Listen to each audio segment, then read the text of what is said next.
கர்த்தருடைய பரிசுத்த நாமத்திற்கு மகிமை உண்டாகட்டும். Glory be to God's holy name. எசேக்கியேல் தீர்க்கதரிசன புத்தகம் 7ஆம் அதிகாரம் 6ஆம் வசனத்தை வாசிப்போம். Let's read the prophetical book of Ezekiel, chapter 7, verse 6. முடிவு வருகிறது, அது உண்மையில் நோக்கமாய் இருக்கிறது, இதோ வருகிறது. And end is come, the end is come, it watcheth for thee, behold it is come. 1 பேதுரு 4ஆம் அதிகாரம் 7ஆம் வசனம். 1 Peter chapter 4, verse 7. எல்லாவற்றிற்கும் முடிவு சமயமாயிற்று, ஆகையால் தெளிந்த புத்தியுள்ளவர்களாயிருந்து ஜெபம் பண்ணுவதற்கு ஜாக்கிரதையுள்ளவர்களாயிருங்கள். But the end of all things is at hand, be ye therefore sober and watch unto prayer. கர்த்தருடைய பரிசுத்த நாமத்திற்கு மகிமை உண்டாகட்டும். Glory be to God's holy name. முடிவு வருகிறது என்கிறதான தலைப்பில் பரிசுத்த ஆவியானவருடைய உதவியோடு தேவனுடைய வார்த்தைகளை நாம் தியானித்துக் கொண்டிருக்கிறோம். We are meditating the word of God with the help of the Holy Ghost under the title, The End is Come. கர்த்தருடைய பரிசுத்த நாமத்திற்கு மகிமை உண்டாகட்டும். Glory be to God's holy name. இஸ்ரவேல் ஜனங்களுடைய ஜீவியத்தில் அவர்கள் எழுத்தின்படியான கானானை சுதந்தரிப்பதற்கு தடையாக அவர்களோடு 31 ராஜாக்கள் போராடினார்கள். 31 kings strive against the literal Israelites so that they do not inherit the literal Canaan. தேவன் அந்த 31 ராஜாக்களுக்கும் முடிவை உண்டாக்கின வேளையில் இஸ்ரவேல் ஜனங்கள் அவர்களை மேற்கொண்டார்கள். When the Lord brought an end to all those 31 kings, the Israelites were able to overcome them. கர்த்தருடைய பரிசுத்த நாமத்திற்கு மகிமை உண்டாகட்டும். Glory be to God's holy name. அந்த ராஜாக்கள் மரித்து போனாலும் அந்த ராஜாக்களுடைய ஆவி இன்றைக்கும் தேவ ஜனங்களுக்கு விரோதமாக பரமகானாகிய சீயோனையும் எருசலேமையும் சுதந்தரிப்பதற்கு தடையாக போராடி கொண்டே இருக்கிறது. Even though those kings are literally dead by now, even today those spirits are striving against the people of God so that they do not inherit the eternal Canaan which compriseth of Zion and New Jerusalem. கர்த்தருடைய பரிசுத்த நாமத்திற்கு மகிமை உண்டாகட்டும். Glory be to God's holy name. அந்த 31 ராஜாக்கள் யார் என்பதையும் தற்போது நம்முடைய ஆவிக்குரிய ஜீவியத்தில் அவையெல்லாம் யாரை காட்டுகிறது அல்லது எப்படிப்பட்ட சுபாவங்களை காட்டுகிறது என்பதையும் நாம் தியானித்து வருகிறோம். We are meditating upon those 31 kings and what they show in our spiritual life. யோசுவா 12ஆம் அதிகாரம் 15ஆம் வசனத்தை வாசிப்போம். Let's read Joshua chapter 12 verse 15. லிப்னாவின் ராஜா ஒன்று, அதுல்லாமின் ராஜா ஒன்று. The king of Libnah one, the king of Adullam one. கர்த்தருடைய பரிசுத்த நாமத்திற்கு மகிமை உண்டாகட்டும். Glory be to God's holy name. லிப்னாவின் ராஜா ஒன்று. The king of Libnah one. லிப்னா 13வது ராஜா லிப்னாவின் ராஜாவா இருக்கிறான். Libnah is the 13th king. அதுல்லாமின் ராஜா 14வது ராஜாவா இருக்கிறான். And the king of Adullam is the 14th king. லிப்னா என்கிறதான வார்த்தைக்கு வேத ஆராய்ச்சியாளர்கள் 2 முக்கியமான அர்த்தங்களை கொடுத்திருக்கிறார்கள். The biblical scholars have given 2 important meanings for the term Libnah. முதலாவதாக ஒயிட்டிஷ் என்கிறதான ஒரு வார்த்தையை கொடுத்திருக்கிறார்கள். First meaning is whitish, அது வெள்ளை நிறமான or white in color, வெள்ளை நிறத்தை உடையதான white in color. கர்த்தருடைய பரிசுத்த நாமத்திற்கு மகிமை உண்டாகட்டும். Glory be to God's holy name. இரண்டாவதாக டிரான்ஸ்பரண்ட் என்கிறதான ஒரு அர்த்தத்தை கொடுத்திருக்கிறார்கள். And the second meaning given by them is transparent. அதாவது உள்ளே இருக்கிறதான காரியங்களை வெளியே தெரியத்தக்கதாக. So the things that are within can be seen from outside. கர்த்தருடைய பரிசுத்த நாமத்திற்கு மகிமை உண்டாகட்டும். Glory be to God's holy name. இந்த லிப்னாவின் ராஜா யாருடைய ஜீவியத்தில் உயிரோடு இருக்கிறானோ அவர்களை பார்வைக்கு தோற்றத்துக்கு வெள்ளி நிறமாக காட்சியளிக்க வைப்பான். When a king of Libnah is inside a person, he will make that person to appear white. வெள்ளை நிறம் என்று சொல்லும்போது When we say of white, மத்தேயு எழுதின சுவிசேஷம் 23ஆம் அதிகாரத்திலே இயேசு சொல்லுகிறாரே, அங்கே ஒரு கூட்ட ஜனங்களை பார்த்து இயேசு சொல்லுகிறார், நீங்கள் வெள்ளை அடிக்கப்பட்டதான கல்லறைகளுக்கு ஒப்பாயிருக்கிறீர்கள். In the gospel according to Saint Matthew chapter 23, Jesus looking unto a group of people said that they were like unto whited sepulchres. உண்மையாக அங்கே கடந்து வந்த ஜனங்களுடைய நிலவரம் எப்படி இருந்தது? How was the state of the people of that time? அவங்களுடைய உள்ளத்திலே அசுத்தங்கள் காணப்பட்டது. There were uncleanness within them. மரித்தோரின் எலும்புகள் காணப்பட்டது. And the bones of dead men. இப்படி எத்தனையோ விதமான தேவனுக்கு பிரியமில்லாத அருவருப்புகள் அவளுடைய உள்ளான வாழ்க்கையில் காணப்பட்டது. In this way, so many things, abominable things that did not please their Lord were found inside them. ஆனால் உள்ளான வாழ்க்கையிலே பல அசுத்தங்களையும் மரித்தோரின் எலும்புகளையும் பல அருவருப்புகளையும் வைத்திருக்கிறதான இந்த ஜனங்கள் உலகத்துக்கு புறம்பாக தங்களை ஒரு வெள்ளையான நிலவரத்தில் அல்லது ஒரு அலங்கரிக்கப்பட்ட நிலவரத்தில் ஒரு பரிசுத்தவானை போன்று காட்டக்கூடியவர்களாய் காணப்பட்டார்கள். Those people who had dead men's bones and uncleanness and abominable things inside were outwardly beautiful and as like whited sepulchres. சுருக்கமாய் சொல்ல போனால் இந்த ஒயிட்லிஸ் என்கிறதான வார்த்தைக்கு நாம் ஆவிக்குரிய பிரகாரமாய் சொல்லும்போது ஒரு மாயமான ஜீவியத்தை ஒரு மாயமானமான ஒரு ஜீவியத்தை இது காட்டுகிறது. In short, we can say about this in a spiritual way that it is a hypocritical life. கர்த்தருடைய பரிசுத்த நாமத்திற்கு மகிமை உண்டாகட்டும். Glory be to God's holy name. தங்களுடைய ஜீவியத்தின் நிலவரம் என்னவோ அதை ஒத்துக்கொள்ளாமல் உள்ளான நிலவரத்தில் மிகவும் ஒரு அசுத்தமான வாழ்க்கையை வாழக்கூடியவர்கள் புறம்பாக தங்களை ஒரு பரிசுத்தவான்களைப் போல காட்டிக் கொள்கிற அனுபவம். They do not acknowledge the present state of the life. Inwardly all uncleanness and filth are found, but outwardly they show as if they are saints to others. பொதுவாக வேதத்திலே நாம் பார்க்கும்போது வெண்மை என்பது பரிசுத்தத்துக்கு அடையாளமாக இருக்கிறது. Generally in the scripture we find that white denotes holiness. இரண்டாவதாக வெண்மையை குறித்து நாம் பார்க்கும்போது அது சமாதானத்துக்கு அடையாளமாக இருக்கிறது. And second, white shows peace. நான் வேதத்திலிருந்து சொல்லுகிறேன். I'm telling from the scripture. கர்த்தராகிய இயேசு கிறிஸ்துவை குறித்து நாம் பார்க்கும்போது மணவாட்டி சொல்லுகிறாள் இப்படி, என் நேசர் வெண்மையும் சிவப்புமானவர் என்று சொல்லுகிறாள். When we see in the scripture about what the bride says about the bridegroom Lord Jesus Christ, she says that my beloved is white and ruddy. என் நேசர் வெண்மையும் சிவப்புமானவர். My beloved is white and ruddy. கர்த்தராகிய இயேசு கிறிஸ்து வெண்மையானவராய் இருக்கிறார். Lord Jesus Christ is white. ஆனால் இந்த லிப்னாவின் ராஜா ஒரு தேவனுடைய பிள்ளைக்குள் வரும்போது அவன் அந்த வெண்மையான நிலவரத்தை போல உள்ளான நிலவரத்தில் அசுத்தங்கள் காணப்படுகிறது, தோல்விகள் காணப்படுகிறது. ஆனால் புறம்பாக அவர்களை வெண்மையானவர்களைப் போல காட்டுகிறான். But if this king of Libnah is found alive in a person, inwardly there will be abominable excesses in that person, but outwardly he will show them to be white or holy. வாசிப்போம் உன்னத பாட்டின் புத்தகத்தில் உன்னத பாட்டு 5:10. Song of Solomon chapter 5 verse 10. என் நேசர் வெண்மையும் சிவப்புமானவர் 10,000 பேர்களில் சிறந்தவர். My beloved is white and ruddy, the chiefest among 10,000. கர்த்தராகிய இயேசு கிறிஸ்துவை குறித்து அவர் ஒரு வெண்மையானவர் என்கிறதான அர்த்தத்திலே சொல்லப்பட்டிருக்கிறது. Here it is told in the meaning that Lord Jesus Christ is white. அப்ப இயேசு எப்படி வெண்மையானவராக இருக்கிறாரோ அதே போன்று மணவாட்டி சபையும் உண்மையான அந்த ரியல் லைஃப்ல ஒரு வெண்மையான நிலவரத்துக்கு கொண்டு வரப்பட வேண்டும். And as Jesus is white, even the bridal church should come to a place where it is truly white. அப்ப வெண்மை என்பது முதலாவது இயேசுவுடைய பரிசுத்தத்தின் பகுதியை அது வெளிப்படுத்துகிறது. First of all, white shows the holiness of Jesus. இரண்டாவதாக வேதத்தில் நாம் பார்க்கும்போது வெள்ளை நிறம், அந்த வெண்மையான நிறம் சமாதானத்தை வெளிப்படுத்தக்கூடியதாக இருக்கிறது. Second, from the scripture we find that white also denotes peace. வெளிப்படுத்தின விசேஷத்திலே வெள்ளை குதிரையின் மேல் ஏறி வந்ததான அந்திகிறிஸ்துவின் ஆட்சியில வெள்ளை குதிரையின் மேல் ஏறி வந்ததான ஒரு அனுபவத்தை குறித்து நாம் படிக்கிறோம். In the book of Revelations, when John was quoting about the reign of Antichrist, we see of a person riding on a white horse. வெளிப்படுத்தின விசேஷம் 6ஆம் அதிகாரம் 2ஆம் வசனம். The book of Revelations chapter 6 verse 2. நான் பார்த்தபோது இதோ ஒரு வெள்ளை குதிரையை கண்டேன், அதின் மேல் ஏறி இருந்தவன் வில்லை பிடித்திருந்தான், அவனுக்கு ஒரு கிரீடம் கொடுக்கப்பட்டது, அவன் ஜெயிப்பவனாகவும் புறப்பட்டான். And I saw and behold a white horse, and he that sat on him had a bow, and a crown was given unto him, and he went forth conquering and to conquer. இந்த இடத்திலே வேதம் இந்த வெள்ளை குதிரையை பற்றி சொல்லும்போது இது சமாதானத்தை வெளிப்படுத்தக்கூடியதாக இருக்கிறது. And when the scripture refers to the white horse here, it refers peace. அதாவது இந்த இடத்துல அந்த வசனத்துடைய அர்த்தம் என்னன்னு சொன்னால் சமாதானம் என்று சொல்லி அந்திகிறிஸ்துவின் ஆட்சி ஆரம்பமாகும், ஆனால் அது உண்மையான சமாதானமா இருக்காது.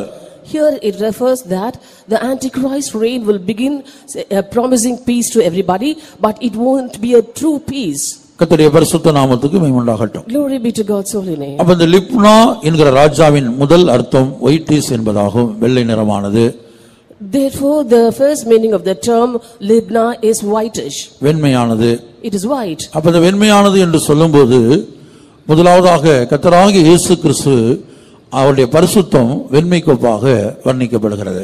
When we say of whitish, first of all, the holiness of Lord Jesus Christ has been described as white. இரண்டாவது தேவன் கொடுக்கிறதான சமாதானம் வெண்மையான நிறத்துக்கொப்பாக வேதம் வர்ணிக்கிறது. And second, the scripture describes the peace that the Lord gives as white. அப்ப லிப்னாவின் ராஜா என்று சொல்லும்போது அதோட அர்த்தம் என்னன்னு சொன்னால், லிப்னாவின் ராஜா நமக்குள்ளே உயிரோடு இருந்தால் நம்முடைய சொந்த வாழ்க்கையில பரிசுத்தம் இல்லாமல் இருக்கும், ஆனால் பரிசுத்தம் இருப்பது போல நம்மை காண்பிக்க வைப்பான். Therefore, if the king of Libna is alive in us, in a personal life and a private life, there won't be any holiness, but outwardly we'll be showing off as though we are holy. நம்முடைய இருதயத்தின் ஆழத்துல சமாதானம் இருக்காது, ஆனா சமாதானம் இருக்கிறது போல நம்மை காண்பிக்க வைப்பான். At the bottom of the heart there won't be any peace within, but he will show as though we are in peace. எரேமியாவில் ஒரு வசனத்தை கர்த்தர் தம்முடைய ஜனங்களை குறித்து இப்படி சொல்லுகிறார். அதாவது ஒரு சந்தர்ப்பத்தில் சொல்லுகிறார், சமாதானம் இல்லாதிருந்தும் சமாதானம் சமாதானம் என்று சொல்லி என் ஜனங்களின் காயங்களை என்ன செய்றாங்க, மேற்பூச்சாக காண்பிக்கிறாங்க. In Jeremiah there is a verse that the Lord says, even though there is no peace, they say peace, peace unto my people. Jeremiah 6:14. Jeremiah chapter 6 verse 14. சமாதானம் இல்லாதிருந்தும் சமாதானம் என்று சொல்லி என் ஜனத்தின் காயங்களை மேற்பூச்சாய் குணமாக்குகிறார்கள். They have healed also the hurt of the daughter of my people slightly, saying peace, peace, when there is no peace. சமாதானம் உள்ள இல்ல, அதான் லிப்னா. There is no peace within, that is Libna. சமாதானம் இல்ல, there is no peace. ஏன்னா சமாதானத்தின் நிறம் வெண்மை. For the color of peace is white. அப்ப சமாதானம் இல்ல, ஆனா சமாதானம் இருக்கிறது போல காட்டிக்கொள்றாங்க. There is no real peace, but they show off as though there is peace. கர்த்தருடைய பரிசுத்த நாமத்திற்கு மகிமை உண்டாகட்டும். Glory be to God's holy name. உள்ளே காயங்கள் காணப்படுகிறது. There are wounds and hurts within. சமாதானம் இல்ல, உள்ள காயங்கள் இருக்கிறது. There isn't any peace, but there is hurt within. இப்ப சில குடும்பத்துல பார்த்தா கணவனுக்கும் மனைவிக்கும் சமாதானம் இருக்காது. In certain families we can see that there is no peace between the husband and wife. பெற்றோருக்கும் பிள்ளைகளுக்கும் சமாதானம் இருக்காது. And no peace between the parents and the children. ஒரு சபையில பார்த்தா ஒரு தேவனுடைய பிள்ளைக்கும் மற்றொரு தேவனுடைய பிள்ளைக்கும் சமாதானம் இருக்காது. In the church also we can find that there is no peace between one child of God and another. ஆனா புறம்பாக உலகத்துக்கும் சபைக்கும் சமாதானமா இருப்பது போல காட்டிக்கொள்வார்கள். But outwardly they show as though they are in peace to the church and to the world. கர்த்தருடைய பரிசுத்த நாமத்திற்கு மகிமை உண்டாகட்டும். Glory be to God's holy name. ஒருவருக்கொருவர் வீட்டில் பேச மாட்டார்கள், ஒருவருக்கு ஐக்கியம் இருக்காது, அடிக்கடி யுத்தங்கள் நடந்து கொண்டிருக்கும். ஆனா மற்றவர்கள் வரும்போது, உறவினர்கள் வரும்போது, நண்பர்கள் வரும்போது, இல்ல பரிசுத்தவான்கள் வரும்போது சமாதானம் இருப்பது போல, ஐக்கியமா இருப்பது போல காண்பித்துக் கொள்கிற அனுபவம், அதான் லிப்னா. They won't be talking one to another. There will always be quarrels and fights in the house. But when others come, when the saints come, when the friends come, and when the relatives come, they show off as though they are at peace. That is the experience of the king of Libna. அதுபோல பரிசுத்தம் இருக்காது. Similarly, there won't be any holiness. உள்ளத்துல பல அசுத்தங்கள் காணப்படும். There will be certain uncleanness inside the heart. அடுத்து மரித்தவரின் எலும்புகள். Next, the dead men's bones. எலும்புகள் உபதேசத்தை காட்டுகிறது. Bones show doctrine. மரித்தவரின் எலும்புகள் என்பது பின்மாற்றக்காரர்களுடைய உபதேசம். When we say the bones of dead men, those are the doctrines of the backsliders. அடுத்து மரித்தவர் என்று சொல்லும்போது பாவிகளை காட்டுது, பாவிகளின் உபதேசம். And next, when we say of dead men, those are the sinners. Therefore, the bones of dead men show that the doctrines of the sinners. இப்ப நமக்குள்ள பாவம் காணப்படுமானால், நாம் தேவனுடைய பிள்ளைகளா இருக்கிறோம், அபிஷேகம் பண்ணப்பட்டிருக்கிறோம், பரிசுத்தவான்களுடைய ஐக்கியத்தில் இருக்கிறோம், அதேவேளை நம்முடைய வாழ்க்கையில் பாவங்கள் இருக்குது என்று வைத்துக் கொள்ளுங்க. We are the children of God, we are anointed, and also in the fellowship of the saints. At the same time, if there are sins found in us, நமக்குள்ள காணப்படுகிற பாவங்களுக்கு தகுந்தவாறு நம்ம உபதேசத்தை மாத்தி பேசுவோம். and we'll alter the doctrines according to the sins found in us. நமக்கு அனுகூலமாக அந்த உபதேசத்தை மாற்ற விரும்புவோம். We'll try to bend the doctrines according to our favor. அதுபோல நாம் பின்மாற்றக்காரர்களா இருக்கிறோம் என்று வைத்துக் கொள்ளுங்க. Suppose we are backsliders.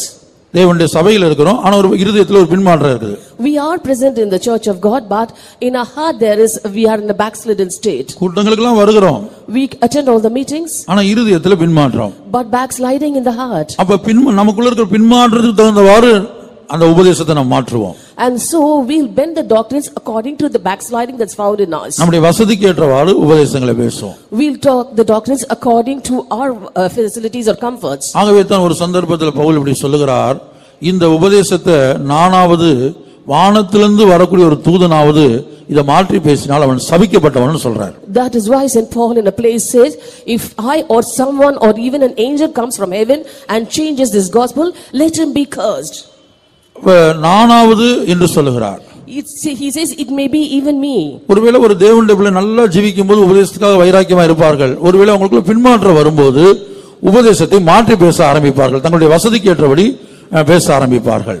Maybe a child of God, when he is proper in the sight of the Lord, he may be able to live according to the doctrines, but in case he backslides, he will be altering the doctrines according to his comfort. கலாத்தியர் 1:8. Galatians chapter 1 verse 8. நாங்கள் உங்களுக்கு பிரசங்கித்த சுவிசேஷத்தை அல்லாமல் நாங்களாவது வானத்திலிருந்து வருகிற ஒரு தூதனாவது வேறொரு சுவிசேஷத்தை உங்களுக்கு பிரசங்கித்தால் அவன் சபிக்கப்பட்டவனாய் இருக்க கடவன். Though we or an angel from heaven preach any other gospel unto you than that which we have preached unto you, let him be accursed. கர்த்தருடைய பரிசுத்த நாமத்திற்கு மகிமை உண்டாகட்டும். Glory be to God's holy name. அப்ப மரித்தவர்களின் எலும்பு என்று சொல்லும்போது அதற்கு இரண்டு அர்த்தங்கள். ஒன்று பாவிகளின் உபதேசம், இரண்டாவது பின்மாற்றக்காரர்களின் உபதேசம். Therefore there are two meanings for the term dead men's bones. First is the doctrine of sinners, and second the doctrine of backsliders. ஒரு கூட்ட ஜனங்களை பார்த்து இயேசு இப்படி சொல்லுகிறார். Looking unto a group of people, Jesus said so. அதாவது வேதபாரகர்களை குறித்தும் பரிசேயர்களை குறித்தும் இயேசு பேசும்போது நீங்க மாயக்காரர்களா இருக்கிறீர்கள் என்று சொல்லுகிறார். Jesus, when he spoke about the scribes and the Pharisees, he said that they are hypocrites. அதாவது நீங்கள் ஒரு பரிசுத்தவான்களை போல ஜனங்களுக்கு உங்களை காட்டிக் கொள்கிறீர்கள். You are showing yourself as saints to the people. அதான் வெள்ளை நிறம் என்பது. பரிசுத்தவான்களை போல காட்டிக் கொள்றீங்க, ஆனா உங்களுடைய உள்ளான இருதயத்துல உள்ளான வாழ்க்கையை நீங்க ஆராய்ந்து பார்த்தா அங்க பரிசுத்தம் இல்ல, பரிசுத்தத்துக்கு பதிலாக அசுத்தம் காணப்படுகிறது. You are showing as though you are saints outwardly, that is a white color, but within there is no holiness but all uncleanness. மத்தேயு 23ஆம் அதிகாரம் 27ஆம் வசனத்துல இயேசு இதை சொல்லுகிறார். Jesus said this, and it's written in Matthew chapter 23 verse 27. மாயக்காரராகிய வேதபாரகரே, பரிசேயரே, உங்களுக்கு ஐயோ! வெள்ளையடிக்கப்பட்ட கல்லறைகளுக்கு ஒப்பாயிருக்கிறீர்கள். அவைகள் புறம்பே அலங்காரமாய் காணப்படும், உள்ளேயோ மரித்தவர்களின் எலும்புகளினாலும் சகல அசுத்தத்தினாலும் நிறைந்திருக்கும். O unto you, scribes and Pharisees, hypocrites, for ye are like unto whited sepulchres, which indeed appear beautiful outward, but are within full of dead men's bones and of uncleanness. அடுத்து 28ஆம் வசனத்துல In verse 28, அப்படியே நீங்களும் மனுஷருக்கு நீதிமான்கள் என்று புறம்பே காணப்படுகிறீர்கள், உள்ளத்திலோ மாயத்தினாலும் அக்கிரமத்தினாலும் நிறைந்திருக்கிறீர்கள். Even so ye also outwardly appear righteous unto men, but within ye are full of hypocrisy and iniquity. அப்ப லிப்னாவின் ராஜா எங்கே உயிரோடு இருக்கிறானோ, அது நம்முடைய வாழ்க்கையில் உயிரோடு இருந்தால் நம்முடைய ஜீவியம் இந்த வசனத்தின்படி இருக்கும். therefore if the king of Libna is alive in us, our life also will match this verse. இதான் லிப்னா என்ற வார்த்தையினுடைய அர்த்தம். This is the meaning of the term Libna. புறம்பே பரிசுத்தம் இல்ல, outwardly there is no holiness, உள்ளே பரிசுத்தம் இல்ல. inwardly also there is no holiness, உள்ளேயும் பரிசுத்தம் இல்ல, புறம்பேயும் பரிசுத்தம் இல்ல. inside and outside there is no holiness. ஆனா வெளியில காண்பிக்கும்போது பரிசுத்தவான்களை போல நீதிமான்களை போல மற்ற ஜனங்களுக்கு முன்பாக காட்டிக்கொள்கிற ஒரு வாழ்க்கை. A life by which we show ourselves to other people as though we are holy and righteous. இப்ப தேவன் நம்மை எதற்காக அழைத்தார்? Why has the Lord called us? தேவன் நம்மை எதற்காக அபிஷேகித்தார்? Why has the Lord anointed us? இயேசுவை போல பரிசுத்தமுள்ளவர்களாய் ஜீவிக்கும்படி, so that we live as holy as Jesus is. ஆகவே தான் நான் நிருபத்திலே படிக்கிறோம் 1 தெசலோனிக்கர் என்று நினைக்கிறேன், தேவன் நம்மை அசுத்தத்திற்கு அல்ல பரிசுத்தத்திற்கே அழைத்தார். That is why in 1 Thessalonians it is written that the Lord is not called unto uncleanness but unto holiness. 1 Thessalonians 4:7. தேவன் நம்மை அசுத்தத்திற்கல்ல பரிசுத்தத்திற்கே அழைத்திருக்கிறார். For God hath not called us unto uncleanness but unto holiness. தேவன் நம்மை அசுத்தத்திற்கல்ல பரிசுத்தத்திற்கே அழைத்திருக்கிறார். God hath not called us unto uncleanness, but unto holiness. ஒரு மனிதனுடைய வாழ்க்கையில பரிசுத்தத்துக்கு பதிலாக அசுத்தம் இருக்கிறது என்று வைத்துக் கொள்ளுங்கள். Suppose in the life of a person, instead of holiness, there is uncleanness. ஆண்டவரே, என்னால் பரிசுத்தமாய் ஜீவிக்க முடியவில்லை, என் ஆவி ஆத்தும சரீரத்திலே அசுத்தம் இருக்க காண்கிறேன் என்று அவன் தேவ சமூகத்திலே கதறும்போது ஆண்டவர் அவனுக்கு மன்னித்து இறங்கி அவனுடைய அசுத்தங்களை கழுவி சுத்திகரித்து பரிசுத்தத்தை கொடுக்கக்கூடியவராய் இருக்கிறார். And suppose he goes to the presence of God and says, Lord, I am not able to lead a holy life, I find uncleanness in my spirit, soul and body. Saying so, if he cries out unto the Lord will certainly change away all his uncleanness and give him holiness within and without. ஆனால் இன்னொரு பரிதபிக்கப்படத்தக்க கூட்டம் இருக்கிறது. And another miserable group is there. அதான் லிப்னாவின் ராஜா யாருக்குள்ளே காணப்படுகிறானோ அவர்கள் எப்படி இருப்பார்கள் என்று சொன்னால், if the king of Libna is present in certain people, how will they be? ஜீவியத்திலே பல்வேறு அசுத்தங்கள் இருக்கும். There will be different types of uncleanness in the life. மரித்தோரின் எலும்புகள் காணப்படும். And the dead men's bones will be found there. அருவருப்புகளும் அக்கிரமங்களும் ஒரு மாயமான உள்ளத்தில மாயம் காணப்படும். Abominations and iniquity and also hypocrisy will be found within. ஆனால் தேவ சமூகத்தில் அதை ஒத்துக்கொள்ள மாட்டார்கள். தன்னுடைய ஜீவியத்தில் அசுத்தம் இருக்கிறங்கிற விஷயத்தை ஆண்டவருடைய சமூகத்தில் ஒத்துக்கொள்ளவே மாட்டாங்க. ஆண்டவரே, எனக்குள்ள அசுத்தம் இருக்கிறது, நான் பாவியா இருக்கிறேன் என்று அவங்க ஒத்துக்கொள்ளவே மாட்டார்கள். They will never acknowledge in God's presence that there are uncleanness inside and that they are sinners. தேவனுக்கு முன்பாகவும் தங்களை ஒரு பரிசுத்தவான்களைப் போல நீதிமான்களைப் போல காட்டிக்கொள்வார்கள். They will show themselves as holy men and righteous even before God. அப்படிப்பட்டவருடைய வாழ்க்கையில ஆண்டவருக்கு ஒன்றுமே செய்ய முடியாது. God can never deal with those people. அதைத்தான் இயேசு சொன்னார், பிணியாளிகளுக்கு வைத்தியன் வேண்டியதே அல்லாமல் சுகமுள்ளவர்களுக்கு வேண்டியதில்லை. That is why Jesus says only the sick needs a physician and not the whole. தன்னுடைய ஜீவியத்தில் காணப்படுகிற பாவங்களையும் அசுத்தங்களையும் தேவ சமூகத்தில் ஒத்துக்கொண்டு ஆண்டவரே எனக்கு உதவி செய்யும் என்று கெஞ்சுகிற ஒரு கூட்டத்துக்கு மாத்திரமே ஆண்டவர் தம்முடைய பரிசுத்தத்தை கொடுக்க முடியும். Only when a person is able to acknowledge in God's presence that he is a sinner and is hypocritical and a backslider alone, the Lord can deal in his life and turn him to be a holy person. ஆனா அதே வேளை அசுத்தமான ஒரு வாழ்க்கையை வாழ்ந்து கொண்டு தேவ சமூகத்தில் ஆண்டவருடைய சமூகத்தில் நாங்க எங்க அசுத்தமா இருக்கிறோம், எங்க வாழ்க்கையில என்ன அசுத்தம் இருக்கிறது என்று எண்ணிக்கொண்டிருக்கிறவர்களுக்கும் பேசிக்கொண்டிருக்கிறவர்களுக்கும் தேவனால் கூட உதவி செய்ய முடியாது. At the same time leading a filthy life, if they come to justify in God's presence saying, where is uncleanness found in my life, God can never deal with such people. வேதத்திலே சில மனிதர்கள் தங்களுடைய ஜீவியத்திலே பல்வேறு அசுத்தங்களையும் அக்கிரமங்களையும் வைத்துக்கொண்டு அதை ஒத்துக்கொள்ளாமல் இருந்ததாக நாம் வேதத்திலே பார்க்கிறோம். And from the scripture we can see certain men having uncleanness and iniquity in them did not acknowledge that. மொத்தமாக இஸ்ரவேல் ஜனங்களை குறித்து ஒரு சந்தர்ப்பத்திலே கர்த்தர் சொல்லும்போது, really about the Israelites in whole, the Lord says, மல்கியாவின் புத்தகத்திலே வாசிக்கிறோம், கர்த்தர் சொன்னார், நீங்கள் வந்து என் நாமத்தை அசுத்தப்படுத்தினீர்கள் என்று சொல்கிறார். In the book of Malachi, the Lord says, you have polluted my name. அப்போது ஜனங்கள் கேட்கிறாங்க, உம்முடைய நாமத்தை நாங்க எதினாலே அசுத்தமாக்கினோம், அது எங்களுடைய வாழ்க்கையில் என்ன அசுத்தம் இருக்குது என்கிற அர்த்தத்திலே கேட்கிறார்கள். And in response to that, the people ask the Lord, what uncleanness do you find in our lives? Malachi chapter 1 verse 7. என் பீடத்தின் மேல் அசுத்தமான அப்பத்தை படைக்கிறதினாலேயே, ஆனாலும் உம்மை எதினாலே அசுத்தப்படுத்தினோம் என்கிறீர்கள், கர்த்தருடைய பந்தி எண்ணமற்று போயிற்றென்று நீங்கள் சொல்லுகிறதினாலேயே. Ye offer polluted bread upon mine altar, and ye say, wherein have we polluted thee? In that ye say, the table of the Lord is contemptible. இஸ்ரவேல் ஜனங்களுடைய நிலவரம் என்ன? What was the state of the Israelites? என் பீடத்தின் மேல் அசுத்தமான அப்பத்தை படைக்கிறீர்கள்.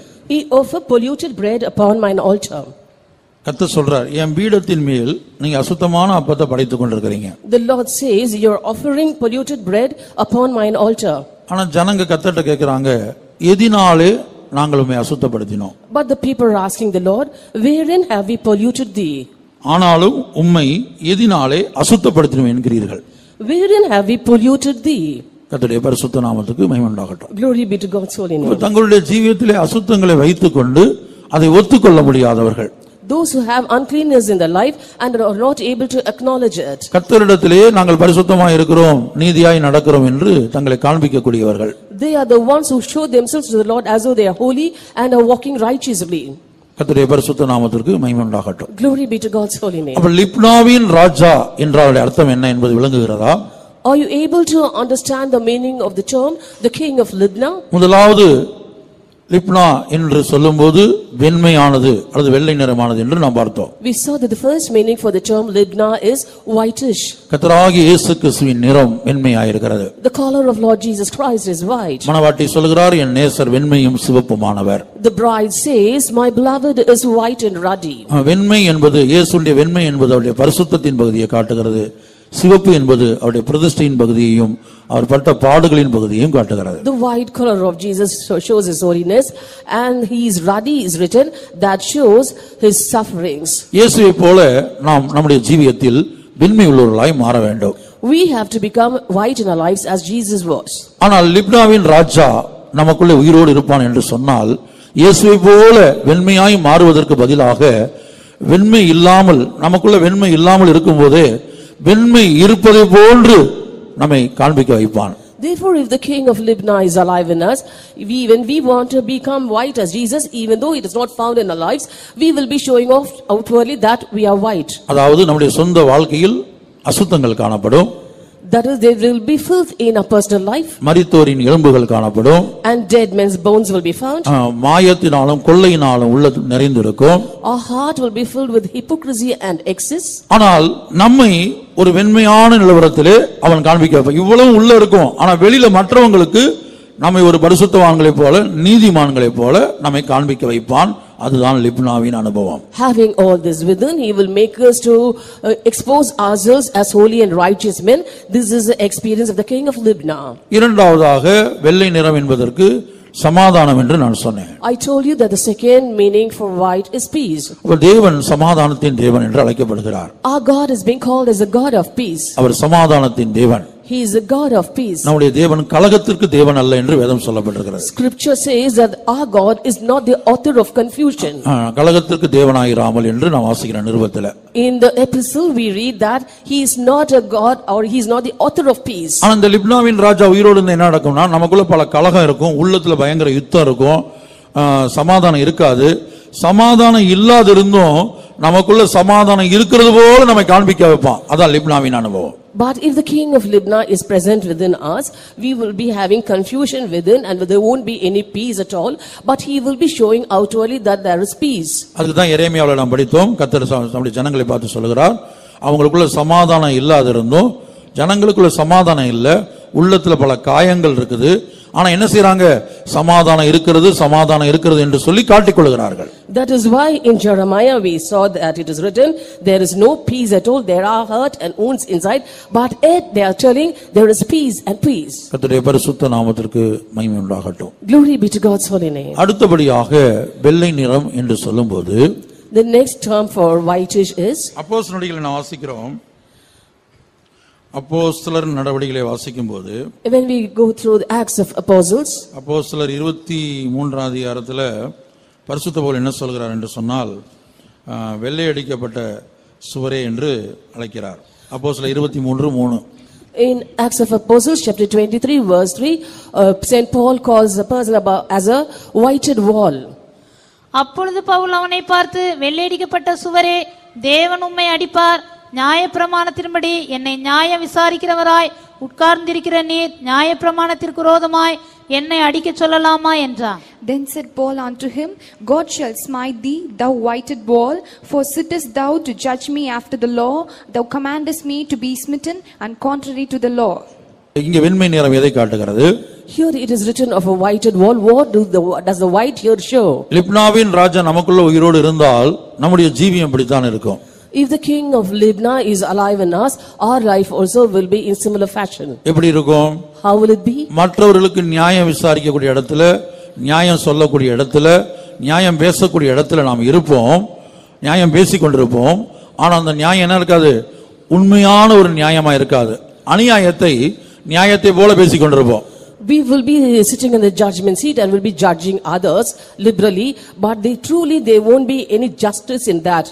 அதான் வேதத்துல ஏசாயாவில் நினைக்கிற கர்த்தர் சொல்றாரு, நீதிமான குற்றவாளியாகவும் அக்கிரமக்காரனாகவும் அக்கிரமக்காரனை நீதிமானாகவும் தீர்க்கிறவனுக்கு ஐயோ என்கிற மாதிரி எழுதப்பட்டிருக்கிறது. That is in the book of Isaiah also. It is written that you are judging the righteous and condemning them, and also the condemned one you are considering as righteous. இங்கே யாரை பார்த்து அவர் வெள்ளடிக்கப்பட்ட சுவரே என்று அழைக்கிறார்? எப்போது அழைக்கிறார்? Looking unto whom does he call as the whited wall, and when does he call them so? நியாய விசாரிக்கக்கூடிய இடத்துல உட்கார்ந்திருக்கிற ஒரு நபர் அந்த நியாய விசாரிக்கிற காரியத்துல அவர் உண்மையாய் அதை செய்யவில்லை. A person sitting in the judgment seat did not do his work rightly. அதை அநியாயமா அந்த இடத்துல நியாயஸ்தானத்துல உட்கார்ந்துகிட்டு அநியாயமா நடந்து கொள்றார். He was sitting in the judgment seat, but his words were unjust. ஆகவே தான் பவுல் அவரை பார்த்து வெள்ளையடிக்கப்பட்ட சுவரே என்று அழைக்கிறார். That is why St. Paul calls him as the whited wall. அப்ப இங்க வெண்மை என்பது மூன்றாவது இதை வெளிப்படுத்துகிறது. What is the third explanation for white? அதாவது உள்ள நியாயம் இருக்காது. There won't be any justice within. நியாயம் விசாரிக்கிற இடத்துல உட்கார்ந்து இருப்போம். We will be sitting in the judgment seat. மற்றவங்களுக்கு நியாயம் பேசுவோம். We will be speaking of judgment to others. மற்றவங்களுடைய பிரச்சனைகளை தீர்த்து வைக்கிறது போல நம்மை காட்டுவோம். We will show as if we have come to solve the problems of others. ஆனா உண்மையா அது நியாயமா இருக்காது. அநியாயத்தை நியாயத்தை போல காண்பித்துக் கொண்டிருப்போம். But truly there won't be any justice inside. All things will be unjust, but we will be showing as though everything is done in a just way. அநியாயமான ஒரு தீர்ப்பா இருக்கும். It will be an unjust sentence. அநியாயமான ஒரு விசாரணையா இருக்கும். An unjust inquiry. அநியாயமான ஒரு நடத்திப்பா இருக்கும். Unjust leading. ஆனால் அதை நியாயம் போல என்ன செய்வோம் மற்றவர்களுக்கு காண்பித்துக் கொள்வோம். But we'll be showing that they are right. அப்படிப்பட்டவர்களை தான் வெள்ளையடிக்கப்பட்ட சுவரே என்று அழைக்கிறார். And he calls such people as whited wall. அப்ப லிப்னாவின் ராஜா யாருக்குள்ள உயிரோடு இருக்கிறானோ இப்ப நமக்குள்ள உயிரோடு இருந்தா நம்ம ஜீவியம் இப்படி தான் இருக்கும். Therefore if the king of Libnah is alive inside us, our life will be like this. எடுத்தீங்களா ஏசாயாவுல 10:2. Isaiah chapter 10 verse 2. அநியாயமான தீர்ப்புகளை செய்கிறவர்களுக்கும் கொடுமையான கட்டளைகளை எழுதுகிறவர்களுக்கும் ஐயோ. Woe unto them that decree unrighteous decrees and that write grievousness which they have prescribed. அதுக்கு முந்திய இருக்குது ஏதாவது நீதிமான அக்கிரமக்காரன் என்றும் அக்கிரமக்காரன் நீதிமான் என்றும் தீர்க்கிறவர்கள் என்று ஒரு இடத்துல விளக்கமா சொல்றார். In another place he clearly explains that they are giving sentence to the condemned as they are righteous, and to the righteous they are sentencing that they are unjust. நீதிமான்களை குற்றவாளிகள் என்று சொல்லுகிறீர்கள். You are calling the righteous as criminals. குற்றவாளிகளை நீதிமான்கள் என்று தீர்க்கிறீர்கள். And you are deciding that the sinners are righteous. அருமையா ஒரு வசனம் சொல்றார். It is beautifully written. ஏசாயா 5:23. Isaiah 5:23.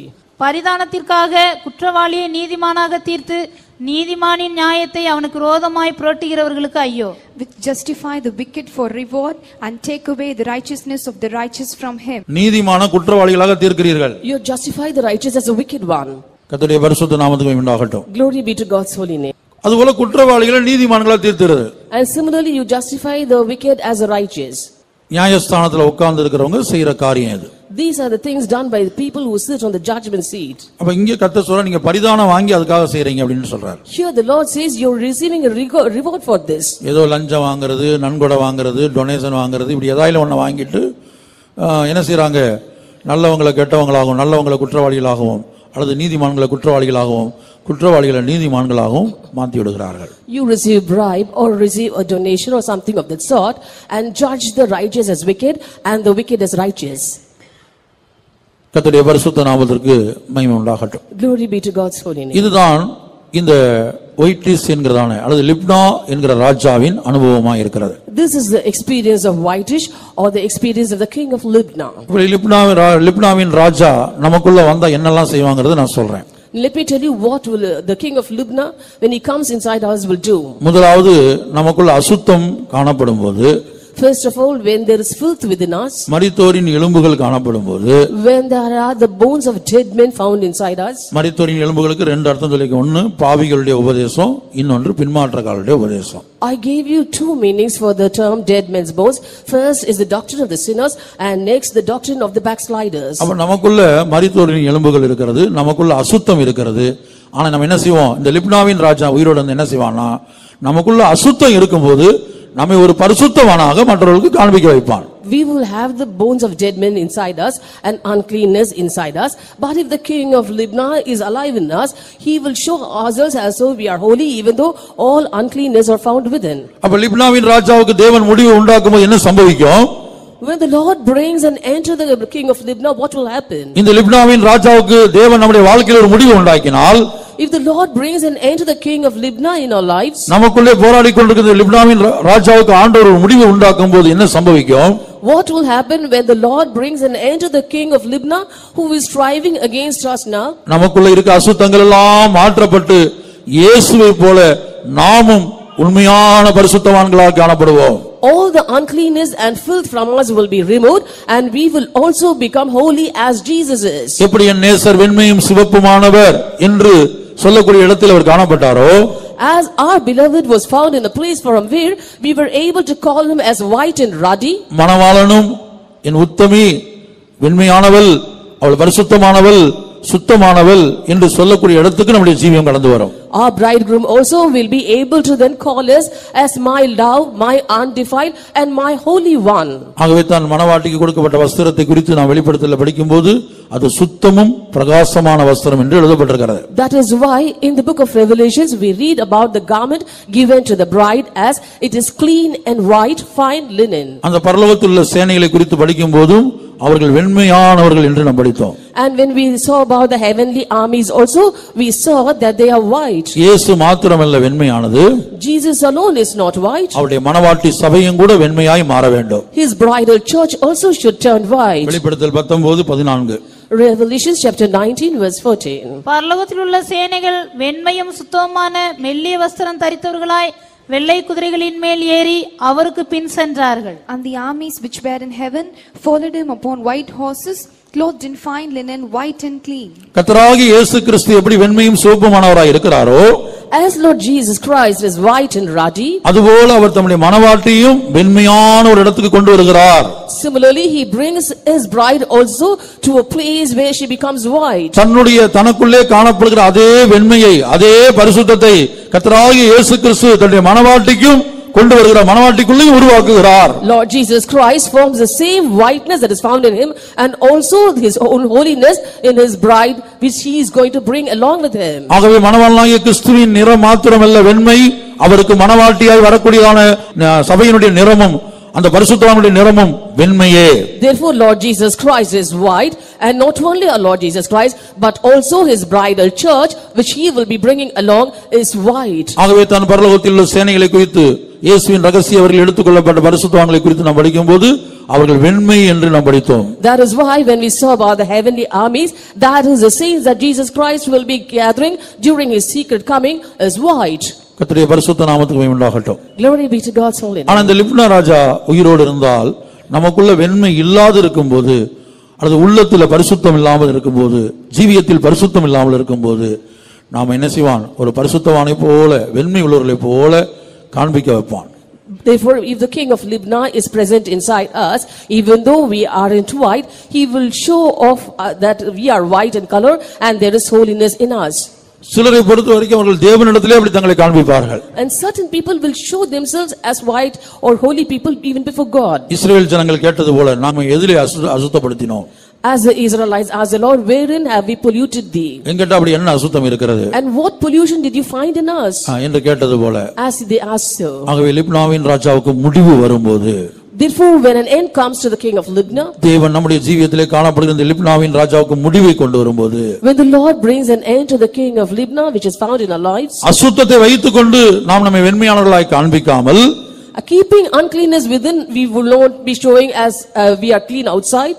இயேசுவின் பரிசுத்தம் நமக்குள்ளே உருவாகி நாம் இயேசுவை போல வெண்மையானவர்களாய் மற்றவர்களுக்கு காட்சியளிப்போம். And the holiness of Jesus will be formed within us and then we will appear white before others. இரண்டாவதாக அந்த லிப்னாவின் ராஜா நமக்குள்ள இருக்கும்போது சமாதானம் இல்லாதிருந்தும் சமாதானம் இருக்கிறது போல நாம் காட்டக்கூடியவர்களாக இருப்போம். Second, when the king of Libnah is within us, even though we do not have real peace, we will show off as though we are at peace. ஆனால் தேவன் இந்த லிப்னாவின் ராஜாவுக்கு முடிவு உண்டாக்கும்போது என்ன சம்பவிக்கிறது? But when the Lord brings an end to this king of Libnah, what happens? தேவன் தம்முடைய சமாதானத்தை அவர் நமக்குள்ளே தரக்கூடியவராய் இருக்கிறார். The Lord is able to give his peace to us. அவருடைய சமாதானம் நமக்குள்ளே வரக்கூடியதா இருக்கிறது. And his peace will come within us. ஆகவே தான் பிலிப்பியரில் என்று நினைக்கிறேன் வாசிக்கிறோம், தேவ சமாதானம் உங்கள் இருதயங்களில் ஆளக்கடவது. That is why in Philippians it is written, let the peace of God rule your hearts. தேவ சமாதானம் உங்கள் இருதயங்களில் ஆளக்கடவது. Let the peace of God rule your hearts. அப்ப உள்ளத்துல கலகத்தை வைத்துக்கொண்டு லிப்னாவின் ராஜா உயிரோடு இருக்கும் என்ன செய்வோம்னா, உள்ளத்துல கலகத்தை வைத்துக்கொண்டு, உள்ளத்துல காயங்களை வைத்துக்கொண்டு சமாதானம் இருக்கிறது போல காட்டுவோம். If the king of Libna is present within us, inside there will be confusion and inside there will be wound, but outwardly he will be showing as though they are in peace. ஆனா அந்த லிப்னாவின் ராஜாவுக்கு முடிவு வரும்போது என்ன சம்பவிக்கிறது என்று சொன்னால், நம்முடைய இருதயமெல்லாம் தேவ சமாதானத்தினால், நம்முடைய ஆவி ஆத்ம சரீரம் முழுவதும் தேவ சமாதானத்தினால் நிரப்பப்பட்டிருக்கும். நாம் சமாதானத்தை வைத்துக்கொண்டு அந்த சமாதானத்தை நாம் வெளியே காட்டுவோம். But if God brings an end to the king of Libna, our heart will be full of peace and our spirit, soul and body also will be at peace, and having that peace within, we will show outwardly also that we are at peace. வாசிங்க இந்த வசனத்தை. Colossians chapter 3 verse 15. தேவ சமாதானம் உங்கள் இருதயங்களில் ஆளக்கடவது, இதற்கென்றே நீங்கள் ஒரே சரீரமாக அழைக்கப்பட்டீர்கள், நன்றியறிதல் உள்ளவர்களாயும் இருங்கள். And let the peace of God rule in your hearts, to the which also ye are called in one body, and be ye thankful. அப்ப லிப்னாவின் ராஜாவுக்கு முடிவு வரும்போதுதான் தேவ சமாதானம் நமக்குள்ள வரும். அந்த தேவ சமாதானத்தை நாம் மற்றவர்களுக்கு வெளிப்படுத்துவோம். Therefore only when an end comes to the king of Libna, we will have the peace of God within us and we will show that to others. ஆனா லிப்னாவின் ராஜா உயிரோடு இருந்து என்ன செய்வோம்னு சொன்னா, உள்ளத்துல கசப்பு, வைராக்கியம், பிரிவினை, யுத்தங்கள், கலகங்கள் அதை வைத்துக்கொண்டு சமாதானம் இருக்கிறது போல நடித்துக் கொண்டிருப்போம், மாயம் பண்ணி கொண்டிருப்போம். But if the king of Libna is present within us, there will be wars, quarrels, hatred, enmity, emulation, variation within us. Having all these things within us, we will be telling that we are at peace. மூன்றாவதாக, Third, அநியாயமாய் வெள்ளடிக்கப்பட்ட சுவரே என்று சொல்லும்போது, அநியாயமாய் வந்து நம்ம மற்றவர்களை நடத்தி நியாயம் தீர்த்து கொண்டு நியாயமா நடக்கிறது போல காண்பித்துக் கொண்டிருப்போம். that is the experience of whited wall. We will be unjustly judging others, but we will show as though we are doing justice to everyone. ஆனா லிப்னாவின் ராஜாவுக்கு தேவன் முடிவை கொண்டு வரும்போது, But when the Lord brings an end to the king of Libna, கர்த்தர் எப்படி நியாயமாய் நடந்து கொள்கிறாரோ, கர்த்தர் எப்படி நியாயமுடையவராய் இருக்கிறாரோ, அதுபோல் நாமும் அவருடைய நியாயம் உள்ளவர்களாய் மாறி அவருடைய நியாயத்தை அப்படியே வெளிப்படுத்துவோம். As the Lord is just, we too will become just and will show that to others. கர்த்தருடைய பரிசுத்த நாமத்திற்கு மகிமை உண்டாகட்டும். Glory be to God's holy name. அடுத்தபடியாக நாம் பார்க்கும்போது, இரண்டாவதாக இந்த லிப்னா என்கிற ராஜாவுடைய அர்த்தம் டிரான்ஸ்பரண்ட் என்று எழுதப்பட்டிருக்கிறது. The second meaning given for the term Libna is transparent. அதாவது உள்ளே இருக்கக்கூடிய காரியங்கள் புறம்பே தெரிவதுதான் அந்த டிரான்ஸ்பரண்ட் என்பது. That is, the things which are within can be clearly seen outside, that is transparent. அதாவது டிரான்ஸ்பரண்ட் என்று சொன்னா ஒளி புகுந்து செல்லக்கூடியதுன்னு சொல்லி கொடுத்திருக்காங்க. அதுக்கு பிராக்கெட்ல என்ன அர்த்தம் கொடுத்திருக்காங்கன்னு சொன்னால், உள்ளே இருக்கக்கூடிய காரியங்களை புறம்பே தெரியத்தக்கதாக நடந்து கொள்வது. The meaning given in the for transparent is allowing light to pass through, and in the brackets it is given so that objects behind can be seen clearly. வேத ஆராய்ச்சியாளர்கள் இந்த இடத்துக்கு கொடுத்த பிராக்கெட்ல டிரான்ஸ்பரண்ட்ங்கிறதுக்கு வேத ஆராய்ச்சியில் கொடுத்த அந்த பிராக்கெட்ல இது இருக்கிறது. This is the explanation given within brackets by the biblical scholars. கர்த்தருடைய பரிசுத்த நாமத்திற்கு மகிமை உண்டாகட்டும். Glory be to God's holy name. அதற்கு வேதத்திலிருந்து ஒன்று ரெண்டு சம்பவங்களை சொல்லும்போது நீங்கள் விளங்கிக் கொள்ளலாம். If I give you one or two examples out of the scripture, you will easily understand it. டிரான்ஸ்பரண்ட்னா என்னன்னு, What the meaning of transparent? நம்முடைய ஆவிக்குரிய வாழ்க்கையில மற்றவர்களுக்கு வெளிப்படுத்தாமல் மறைத்து வைக்கக்கூடிய சில காரியங்கள் இருக்கிறது. There are certain things in our spiritual life that we hide from others. ஆனால் அப்படிப்பட்ட காரியங்கள் இந்த லிப்னாவின் ராஜா உயிரோடு இருந்து என்ன செய்வான்னா, நம்முடைய ஆவிக்குரிய வாழ்க்கையில மறைத்து வைக்கக்கூடிய காரியங்களை அவன் என்ன செய்வான், மற்றவர்கள் காணத்தக்கதாக, மற்றவர்கள் விளங்கிக் கொள்ளத்தக்கதாக, புரிந்து கொள்ளத்தக்கதாக வெளிப்பட பண்ணுவான். But if the king of Libna is present alive in our lives, we would like to hide certain things from others, but he will be exposing that and bringing them to light. உதாரணமாக, இதற்கு உதாரணமாக வேதத்திலிருந்து சொல்கிறேன், சிம்சோனை எடுத்துக்கொள்ளுங்கள். For example, let me quote Samson. சிம்சோனுடைய வாழ்க்கையில அவனுக்கு ஒரு பிரதிஷ்டை இருந்தது. Samson had a consecration in his life. அவனுடைய பலம் எதிலே இருந்தது? Where was his strength? அவனை எப்போது சத்துருக்கள் மேற்கொள்ளலாம்? When can his enemies overpower him? அவனுடைய மொத்த பலம் எங்கே இருக்கிறது? Where did lay his strength? அவனுடைய பிரதிஷ்டை என்ன? What was his consecration? இதெல்லாம் அவன் வந்து மறைத்து வைத்திருக்கிற வரைக்கும் தான் அவனுக்கு பாதுகாப்பு. Until he had hid all these things, he was under a cover. அத வந்து அவன் வெளிப்படுத்தியாச்சுன்னு சொன்னால் அடுத்து என்ன ஆயிரும்? சத்துருக்கள் அவனை மேற்கொண்டு விடுவார்கள், சத்துருக்கள் அவனை அழித்து போடுவார்கள். If he reveals that, his enemies will overpower him and also destroy him. அப்ப இவன் என்ன செய்தான்?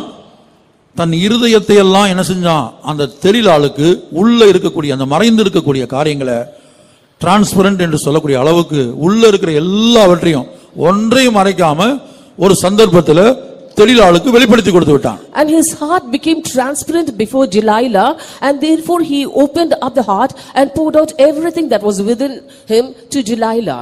தெலீலாள் சில முறை முயற்சி பண்ணா, ஒவ்வொரு முறையும் பொய் சொன்னான், மாத்தி மாத்தி சொன்னான்.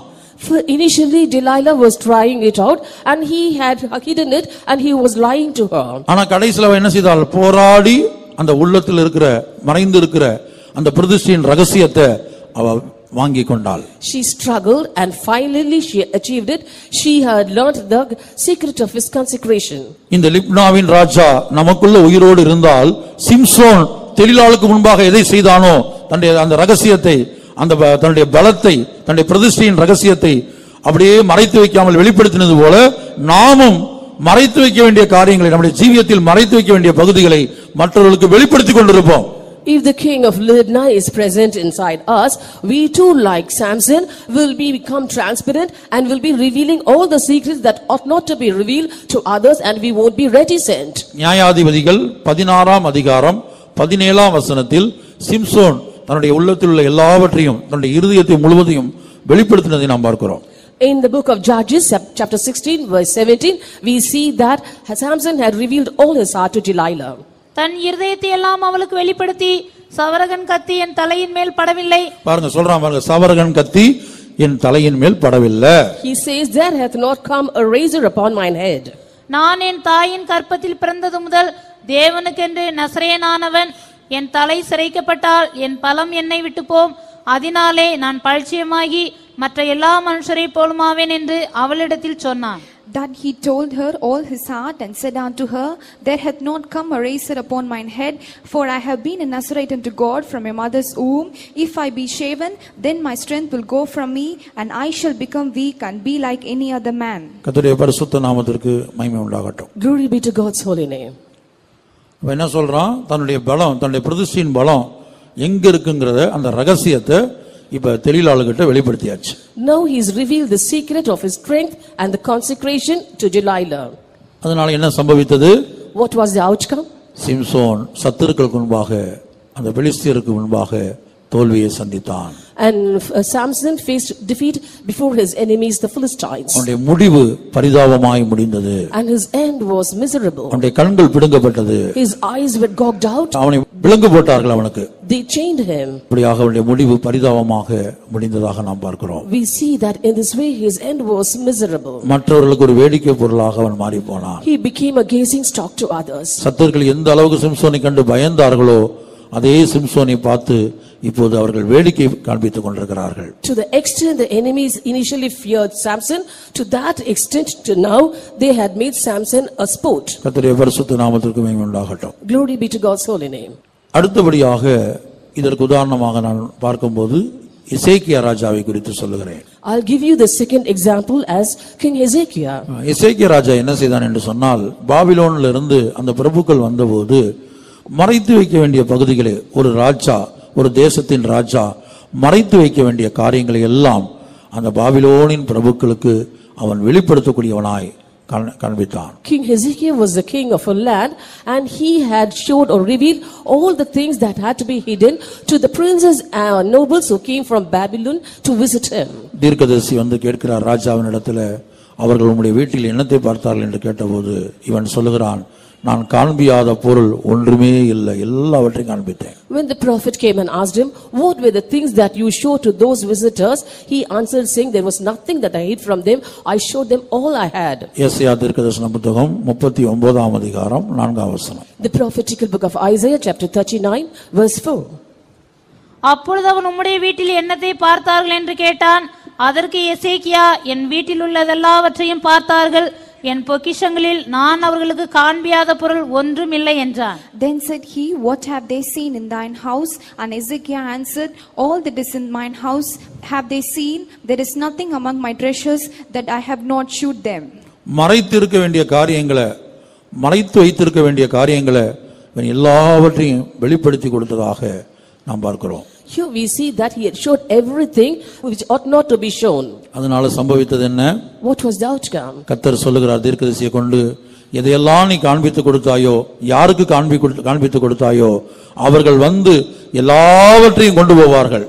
The Lord said unto King Ezekiel through the prophet, saying, whatever things you have shown to them, they will come and carry it away to their land. அதுபோல நம்முடைய ஆவிக்குரிய வாழ்க்கையில நம்முடைய ஜீவியத்துல சில பலம் இருக்கலாம், சிம்சோனை போல சில பலவீனங்கள் இருக்கலாம். பலமாய் இருந்தாலும் பலவீனமாய் இருந்தாலும் நாம் மற்றவர்களிடத்திலே அதை வெளிப்படுத்தக்கூடாது. Similarly, in our spiritual life also, we might have our weakness and strength as Samson had.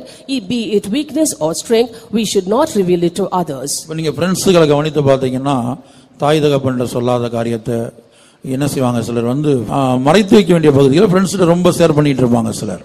And certain people we can see, they won't be sharing much with their parents, but they will be sharing many things with their friends which ought not to be done. கர்த்தருடைய பரிசுத்த நாமத்திற்கு மகிமை உண்டாகட்டும். Glory be to God's holy name. இப்ப எந்த காரியங்கள் தங்கள் ஜீவிதத்துல தோல்விகள், பலவீனங்கள், பாவங்கள் எதுவா இருந்தாலும் இவங்க செய்யற எல்லா கொலைப்படிகளும், ஒருத்தர் வாழ்க்கையில் வரக்கூடிய எல்லா தவறுகளும் அது என்ன செய்யும், அவங்ககிட்ட நெருங்கி பழகுறவங்களை பார்த்தா, அவங்ககிட்ட கேட்டா இவங்க செய்யற எல்லா காரியங்களும் அவங்களுக்கு தெரிந்திருக்கும். And suppose a person has got sins or backslidings or failures in their life and all the mischief that they do, their friends will be well aware of that. And if we go and ask their friends, they will be able to give a detailed description about this person. நாம் எந்த மனிதரிடத்திலும் நம்முடைய ஜீவியத்தில் உள்ள காரியங்களை, அந்தரங்க காரியங்களை, அதாவது மறைந்திருக்க வேண்டிய காரியங்களை நாம் வெளிப்படுத்த போகக்கூடாது. At no cost should we go to reveal all the hidden things or the secrets in our life to others. நம்முடைய அந்தரங்கங்கள் வெளிப்படுத்தப்பட வேண்டிய ஒரே பகுதி, அல்லது நாம் டிரான்ஸ்பரண்டா இருக்க வேண்டிய ஒரே நபர் தேவனுக்கு முன்பாகத்தான். Our secret should be revealed only unto God, that is, we should be transparent before God alone. எப்தா அப்படி இருந்ததாக நியாயாதிபதிகள் 11ஆம் அதிகாரத்தில் படிக்கிறோம். எப்தா என்ன செய்தான், தேவனுக்கு முன்பாக டிரான்ஸ்பரண்டா இருந்தான், தனக்குள்ள எல்லா காரியத்தையும் தேவனுக்கு முன்பாக சொன்னான். In Judges chapter 11 we see that Jephthah was transparent before God alone, for he uttered all his things before the Lord. நியாயாதிபதிகள் 11. Judges chapter 11 verse 11. அப்பொழுது எப்தா கீலேயாத்தின் மூப்பரோடே கூட போனான். ஜனங்கள் அவனை தங்கள் மேல் தலைவனும் சேனாபதியுமாக வைத்தார்கள். எப்தா தன் காரியங்களை எல்லாம் மிஸ்பாவிலே கர்த்தருடைய சந்நிதியிலே சொன்னான். Then Jephthah went with the elders of Gilead, and the people made him head and the captain over them. And Jephthah uttered all his words before the Lord in Mizpah. லிப்னாவின் ராஜா நமக்குள்ள உயிரோடு இருந்தான் என்று சொன்னால், எப்தாவை போல நம்முடைய காரியங்கள் எல்லாம் கர்த்தருடைய சந்நிதியிலே சொல்ல விட மாட்டான். If the king of Libnah is alive in us, he will never allow us to utter all our things in the presence of the Lord as Jephthah did. மற்ற மனிதர்களிடத்திலே சொல்லும்படியாய் வைப்பான். And he will prompt us to tell all those things to other men. Samson தெலீலாளிடத்திலே தன்னை வெளிப்படுத்தினது போல, As Samson revealed himself to Delilah. எசேக்கியா அந்த பாபிலோனின் பிரபுக்களிடத்திலே தான் எல்லா பொருளையும் காண்பித்தது போல, As Ezekiel showed all his goods to the princes and nobles of Babylon. இந்த ரெண்டு சம்பவங்களை சிம்சோனுடைய வாழ்க்கையிலிருந்தும் எசேக்கியாவுடைய வாழ்க்கையிலிருந்தும் நாம் கற்றுக்கொள்கிறது ஒரு பெரிய நியாய தீர்ப்பு அவர்களுக்கு வந்ததை நாம் பார்க்கிறோம். And from the life of Samson and Hezekiah we learned that there was a great judgment upon them because of this. இன்றைக்கு நம்முடைய ஜீவியத்தை நாம் திரும்பி பார்த்தால், சரியாய் ஆராய்ந்து பார்த்தால், எத்தனையோ மறைக்க வேண்டிய காரியங்களை, தேவனிடத்துல மாத்திரம் தெரிவிக்க வேண்டிய காரியங்களை நாம் மனுஷர்களிடத்திலே சொல்லக்கூடியவர்களாய் இருந்திருப்போம். And now too, if we turn back and look at our lives, we wouldn't have been resistant towards men, and we would have told them so many things that we should have told only to God alone. கர்த்தருடைய பரிசுத்த நாமத்திற்கு மகிமை உண்டாகட்டும். Glory be to God's holy name. ஆகவே நம்முடைய ஆவிக்குரிய வாழ்க்கையை நாம் நிதானிப்போமாக. Therefore let us examine our spiritual lives. லிப்னாவின் ராஜாவுக்கு ஒரு முடிவு உண்டாக்க தேவன் விரும்புகிறார். The Lord desires to bring an end to the king of Libnah. இந்த லிப்னாவின் ராஜா நமக்குள்ள இருக்கும்போது, when the king of Libnah is in us, அவன் என்ன செய்வான், நம்மை மெய்யான பரிசுத்தவான்களாய் நம்மை மாற்ற விட மாட்டான். he will never allow us to become truly holy. அசுத்தத்தை வைத்துக்கொண்டு பரிசுத்தவான்களை போல காண்பிக்க வைப்பான். He will make us to look holy even though we have uncleanness within. சமாதானம் இல்லாமல் யுத்தங்களை வைத்துக்கொண்டு, கசப்பு வைராக்கியங்களை வைத்துக்கொண்டு சமாதானமாய் இருக்கிறது போல காண்பிக்க வைப்பான். He will make us to show ourselves as though we are at peace even though there is quarrels and hatred and enmity within. நியாயமாய் நடத்தி அநியாயமாய் கிரியை செய்து நியாயமாய் நடப்பது போல காண்பித்துக் கொள்வான். And he will make us to show outwardly as though we are doing justice even though we are unjust inside. காண்பிக்க வைப்பான், அப்படி காண்பிக்க வைப்பான். He will make us to show ourselves or appear like that. அதுபோல நம்முடைய ஜீவியத்துல மறைத்து வைக்க வேண்டிய காரியங்களை, மறைத்து வைக்க வேண்டிய பகுதிகளை, மற்றவர்களுக்கு வெளிப்படுத்தும்படியாய் வைப்பான். In the same way he will make us to show all the things that we have to hide from our lives. இப்ப வெளிப்படுத்துறதுனால என்ன சம்பவிக்குதுன்னு சொன்னால் ஒரு பெரிய நியாய தீர்ப்பு உண்டாகிறது. In this way when we reveal everything to others, there is a great judgment for us. பாருங்க, எசேக்கியா செய்த இந்த ஒரு காரியத்தினால அவனுடைய சந்ததி முழுவதும் 70 வருட காலம், ஒரு வருஷம் 2 வருஷம் இல்ல, 70 வருட காலம் அவர்கள் பாபிலோனிலே சிறையிருப்பிலே காணப்பட்டார்கள். Because of this doing of King Hezekiah, his descendants were in the empire of Babylon for 70 years as captives. அது எசேக்கியாவினிடத்திலே சொல்லப்பட்டது. It was told unto Hezekiah, உன்னுடைய சந்ததியார் your descendants, பாபிலோன்ல அரண்மனை வேலைக்காரர்களாக இருப்பார்கள். they will be eunuchs in the palace of Babylon. அப்படி ஒரு வருஷம் 2 வருஷம் இல்ல, 70 வருட காலம் அப்படி அடிமைத்தனத்திலே காணப்பட்டார்கள். Not a year or two, but for 70 years they were eunuchs. அப்ப நம்ம ஒவ்வொருத்தருடைய ஜீவியத்திலும் தேவன் பலத்தையும் கொடுத்திருக்கிறார், பலவீனத்தையும் கொடுத்திருக்கிறார். Therefore God has given strength and weakness to every one of us. ஜெயத்தையும் கொடுத்திருக்கிறார், சில காரியங்களில் தோல்விகளும் காணப்படுகிறது. And he has given us victory as well as at the same time he has also given us defeat in certain things. அதை நாம் மற்றவர்களுக்கு வெளிப்படுத்தாத வண்ணம் கர்த்ததாமே இந்த லிப்னாவின் ராஜாவுக்கு இந்த கூட்டங்களுக்கு ஒரு முடிவு வருவதற்கு முன்பாக, இந்த வருடத்துக்கு ஒரு முடிவு வருவதற்கு முன்பாக இந்த லிப்னாவின் ராஜாவுக்கு தேவன் ஒரு முடிவை உண்டாக்குவாராக. Before an end comes to this meeting and before the year comes to an end, let the Lord bring an end to this king of Libna, so that we do not reveal or false things about us to others. கர்த்தருடைய பரிசுத்த நாமத்திற்கு மகிமை உண்டாகட்டும். Glory be to God's holy name. ஆண்டவரே, இந்த வருடத்துக்கு ஒரு முடிவு வருவதற்கு முன்பாக, before an end comes to this year, எனக்குள்ளே போராடிக் கொண்டிருக்கிற நான் சீயோனாய் எருசலேமாய் மாறுவதற்கு தடையாக கிரியை செய்கிற ராஜாக்களுக்கு ஒரு முடிவை தாரும் ஆண்டவரே. Lord, bring an end to the kings who was striving against me, so that I do not become Zion and New Jerusalem. இந்த ராஜாக்களுக்கு ஒரு முடிவு உண்டாகட்டும். Let there be an end to these kings. இந்த லிப்னாவின் ராஜாவுக்கு ஒரு முடிவு உண்டாகட்டும். Let there be an end to this king of Libna. ஆண்டவரே, நான் ஒரு வெள்ளடிக்கப்பட்ட கல்லறையாக இருக்க கூடாது. Lord, I shouldn't be a whited sepulcher. சமாதானம் இல்லாம இருந்தும் சமாதானம் சமாதானம் என்று சொல்லி நடக்க கூடாது. Without having peace, I shouldn't go walking here and there saying peace, peace. அநியாயமாய் நியாயம் தீர்த்து நியாயமாய் நியாயம் தீர்ப்பது போல நான் என்னை காண்பித்துக் கொள்ள கூடாது. Lord, I am just judging others in an unjust way, and I am showing as well that I have justice in me. எனக்குள்ளே அசுத்தங்கள் காணப்படுகிறது. Lord, there is filth within me. எனக்குள்ளே மரித்தோரின் எலும்பு காணப்படுகிறது. And there are the bones of the dead men within me. எனக்குள்ளே ஒரு தேவனுடைய சமாதானம் இல்லை. I do not have the peace of God in me. எத்தனையோ தேவனுடைய பிள்ளைகளிடத்தில் எனக்கு உண்மையான உள்ளபூர்வமான சமாதானம் இல்லை. Wholeheartedly and from the bottom of my heart, I do not have peace with many children of God. லிப்னாவின் ராஜா என்னை கட்டி வைத்திருக்கிறான் ஆண்டவரே. Lord, this king of Libna has kept me bound. ஆண்டவரே, பரலோகத்தில் உள்ள சேனைகள் வெண்மையாய் காணப்பட்டது போல, Lord, as the heavenly armies were found white, என் மணவாளனாகிய கிறிஸ்து வெண்மையும் சிவப்புமானவராய் இருந்தது போல, as my bridegroom Christ was white and ruddy, உம்மை போல வெண்மையாய் என்னை மாற்றும் ஐயா. Lord, change me as white as you are. ஆனா இன்றைக்கு எனக்கு உம்மை போன்ற ஒரு வெண்மை எனக்கு இல்லையே. Lord, today I'm not as white as you are. உம்மை போன்ற ஒரு வெண்மை எனக்கு இல்லையே. Lord, I do not have the whiteness that you have. இயேசுவின் பரிசுத்தம் எனக்குள் இல்லையே. I do not have the holiness of Jesus in me. இயேசு உபதேசத்துக்காக ஜீவித்தது போல நான் ஜீவிக்கிறது இல்லையே. Lord, I do not live for the sake of the doctrines as Jesus lived. இயேசு உபதேசத்துக்காக சத்தியத்துக்காக பரலோகத்தை விட்டு பூமிக்கு வந்தார். Jesus came down from heaven to earth for the sake of the truth and the doctrine. அவர் தாழ்மையுள்ளவராய் இருந்தார். He was humble. எதற்காக? What for? உபதேசத்துக்காக. For the sake of the our doctrine. கீழ்ப்படிதலுள்ளவராய் இருந்தார். He was obedient. எதற்காக? What for? சத்தியத்திற்காக. For the sake of the truth. அவர் சிலுவையிலே தொங்கினார். He hung on the cross. எதற்காக?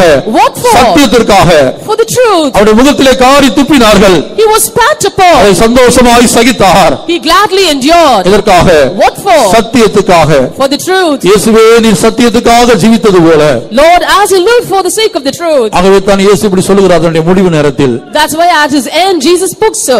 மனுஷகுமாரன் தம்மை குறித்து எழுதியிருக்கிறபடியே போகிறார். The Son of Man goeth as it is written of him. மனுஷகுமாரன் தம்மை குறித்து எழுதியிருக்கிறபடியே போகிறார். The Son of Man goeth as it is written of him. நான் சத்தியத்துக்காக ஜீவித்தேன்.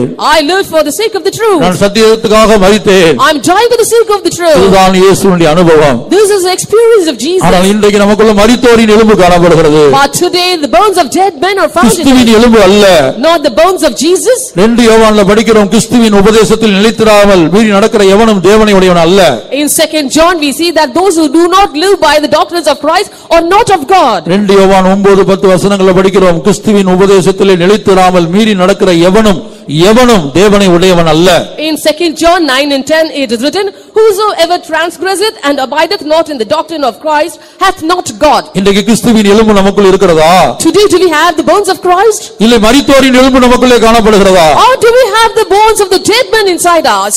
அந்த லிப்னாவின் ராஜா மரித்தோரின் எலும்பை நமக்குள்ளே கொண்டு வருகிறான். That king of Libna brings in the bones of dead men in us. அடுத்து ஒரு டிரான்ஸ்பரண்டான ஒரு வாழ்க்கை. Next, a transparent life. நம்முடைய ஆவிக்குரிய ஜீவிதத்தில் நாம் மறைத்து வைக்க வேண்டிய காரியங்களை மற்றவர்களுக்கு வெளிப்படுத்தக்கூடியவர்களாக இருக்கிறோம். In our spiritual life also we aren't reticent and showing off the things that we have to have in secret. Samson தெலீலாளுக்கு வெளிப்படுத்தினது போல, as Samson had revealed unto Delilah, எசேக்கியா ராஜா பாபிலோனின் பிரபுக்களுக்கு வெளிப்படுத்தினது போல, as King Hezekiah had revealed or shown it to the nobles of Babylon. எசேக்கியாவை போலவோ சிம்சோனை போலவோ காணப்படாதபடிக்கு, so that we are not found like Hezekiah or Samson. லிப்னாவின் ராஜாவுக்கு ஒரு முடிவை கொண்டு வரட்டும். Let there be an end to the king of Libna. அப்போது நாம் என்ன செய்வோம்? Then what will we do? எப்தாவை போல நம்முடைய காரியங்களை எல்லாம் கர்த்தருடைய சமூகத்தில் மாத்திரம் சொல்லுவோம். Then like Jephthah we will utter all our things only in the presence of the Lord. நம்முடைய ஜீவியம் நம்முடைய உள்ளான அனுபவம் தேவனுக்கு முன்பாக டிரான்ஸ்பரண்ட் ஆய் காணப்படும். Our life and our inside will be transparent before God. லிப்னாவின் ராஜாவுக்கு பரலோகத்தின் தேவனானவர் முடிவை கொண்டு வருகிறார். The God of heaven is going to bring an end to this king of Libna. எப்படியாயிலும் உம்மை போல மாற்றும் ஆண்டவரே என்று கேட்போமாக. And let us ask of the Lord, Lord, somehow change me like you.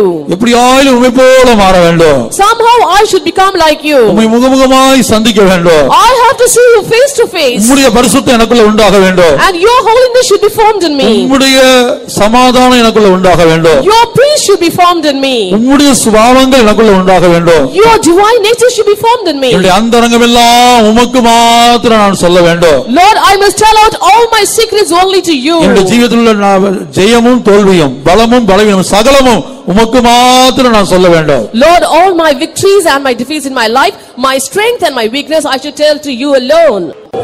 கனிவுடன் இறங்குமே கரமதை நீட்டுமே சுகமதை நெறியுமே நம்பியே நானித்தே கனிவுடன் இறங்குமே கரமதை நீட்டுமே சுகமதை நெறியுமே நம்பியே நானித்தே தேவா இயேசு ரட்சகா தேவா சர்வவல்லவா தேவா இயேசு நாதா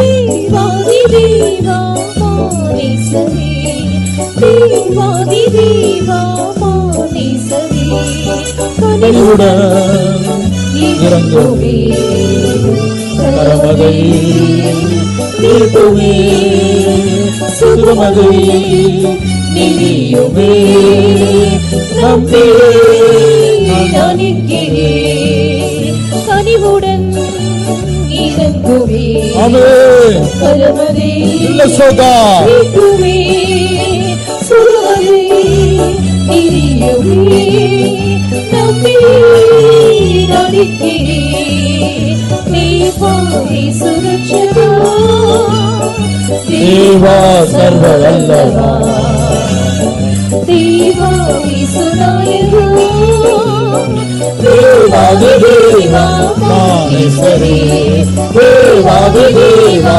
மானேசரே கனிவுடன் இறங்குமே கரமதை நீட்டுமே சுகமதை நெறியுமே நம்பியே நானிக்கிறே